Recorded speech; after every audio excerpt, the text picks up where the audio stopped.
What is the automotive landscape going to look like in the future? What is the U.S. automotive world going to look like 10 years from now? Well, we can say with certainty that it will be very different and probably largely the same. While technology and society always are changing, people largely don't. And so, what is a potential future for the U.S. auto landscape? Today, let's take a trip to the future and see. It's July 2034 and the second Great Recession is finally behind us. Student loans, auto debt, housing prices, healthcare, all of these were contributors. They were the kindling that started a worldwide economic crisis. But the beneficiary of it so far has been President Mark Cuban, who in his first term is riding a recovering economy and sky-high approval ratings. Surprisingly, most of the auto names that we see are largely the same, but there's been massive consolidation behind the scenes. Ford managed to buy into Geely and Renault, forming a sort of global motors and bringing Volvo full circle back under Ford's ownership. Honda managed to remain stubbornly independent, but Mazda and Subaru both were absorbed by Toyota, and Mitsubishi ultimately sold itself to Nissan. Stellantis was probably the hardest hit. They ended up declaring bankruptcy, unable to manage their something like 14 different brands, and ended up getting bailouts from multiple different European Union countries, as well as massive concessions from the UAW here in the U.S., who ended up taking board seats with Stellantis, but they still stumble along and surprisingly have managed to rebuild both the Dodge and the Chrysler lineups during the downturn. Both Ford and GM managed to survive with these massive concessions from the UAW, but ended up closing about one half of their unionized factories here in the United States, and General Motors has been experimenting with a brand new factory in Africa, perhaps signaling a generational move for that next cheaper location in the world for auto manufacturing. EVs now take about 40% of the market in sales, with new technologies in the battery sector being both lighter, cheaper, and more recyclable.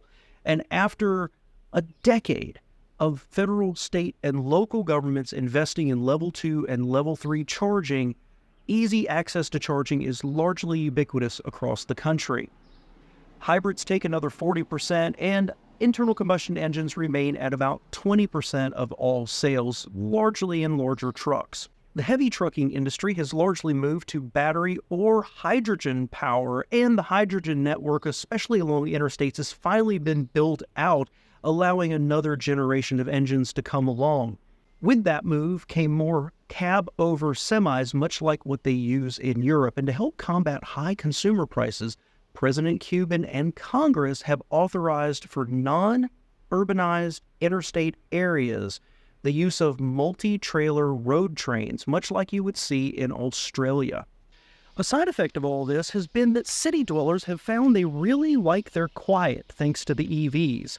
Increasingly, large cities and progressive cities are designating downtown areas as quiet zones, car-free zones. They've ripped up their streets, replaced them with landscaping, walking trails, cobblestone streets, things like that.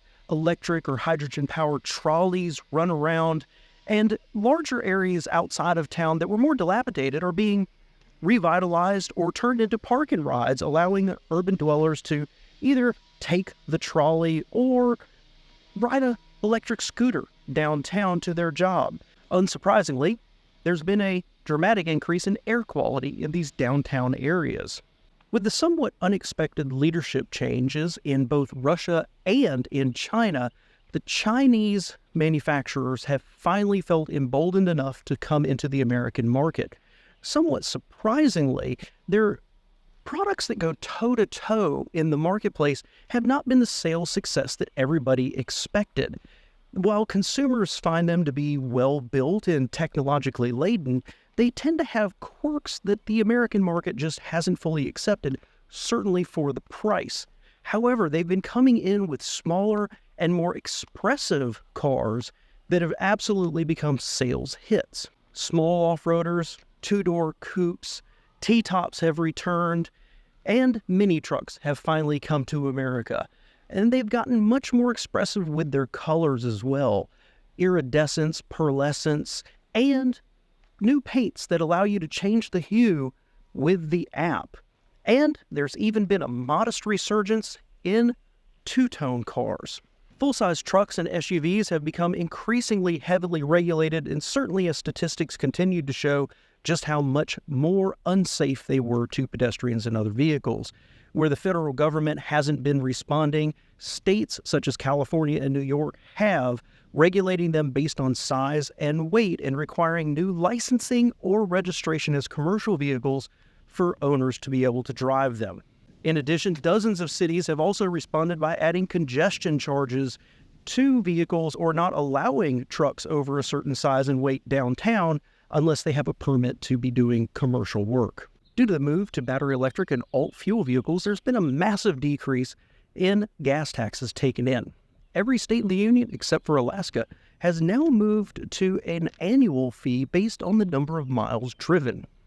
When it was proposed, everybody pushed back against it, not wanting to have their GPS data used for it. So pretty much every state has gone to a system where when you bring the car in to be inspected, they read the mileage, they report it, and you're sent a bill with your registration. Frustratingly, one of the things that consumers hate has taken hold and shows no signs of leaving, and that is subscriptions. You want AM radio? It's $1.99 a month. You want to unlock track mode? Well, give us your credit card. Want heated seats? That's only $120 a year. The problem is that every manufacturer is doing it, and there's no way to escape it. Will all this come to pass? I don't know. But I think it's an opportunity for us to look at the potential changes that are coming our way and what maybe not the future, but a future could be. It'll be more interesting to look back in 10 years at this video and to see just how close I was. I guess I need to set a reminder on my calendar. Thanks for being here.